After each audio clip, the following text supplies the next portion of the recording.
খুব সুন্দর বলার মতো না। তুমি কোন শহরের মাইয়া গো লাগে উড়া দুরা, তুমি কোন শহরের মাইয়া গো লাগে উড়া দুরা। কিন্তু ছবিটা বেশ হয়েছে, খুব সুন্দর হয়েছে, বলার মতো না। মানে খুবই ভালো ছিল, বেস্ট, মানে আমার দেখা বাংলাদেশের বেস্ট মুভি, এটা বেস্ট ছিল এটা। আর গানগুলো তো অসাধারণ, কোনো কথাই হবে না। আর টু তো অবশ্যই দেখবো, সবাই দেখবেন, আমরা টু অবশ্যই দেখবো।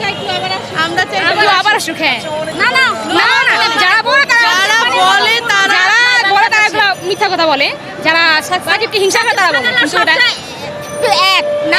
নাম্বার ওয়ান সাকিব খান এক, বাংলাদেশের এক, বিদেশ বাংলাদেশ সব জায়গায় সাকিব খান এক, নাম্বার এক। হলে আসছি মুভি দেখতে, টাকাটা উসুল হয়ে গেছে। আমাদের কোনো টাকাই খরচ হয় না। আমার মা, আমার ভাইয়ের বউ, আমার চাচা, আমার ফুল ফ্যামিলি আসছি।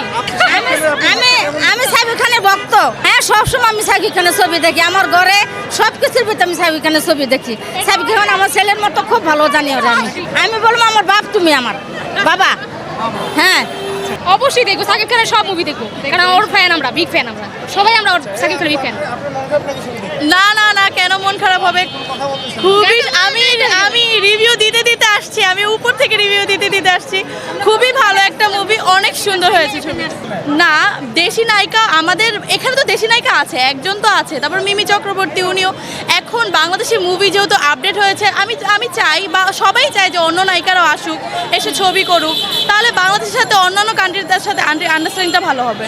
হ্যাঁ, বানিয়েছি অনেকগুলো বানিয়ে ফেলেছি। তারপর এই গানগুলোতে অনেকগুলো ভিডিও মেক করা হয়েছে। আমরা গানটা বলা যাবে কি? তুমি কোন শহরের মাইয়া গো লাগে উড়া ধুরা, তুমি কোন শহরের মাইয়া গো লাগে উড়া ধুরা। তোমারে যে দেখলে পরে পুরা মাথা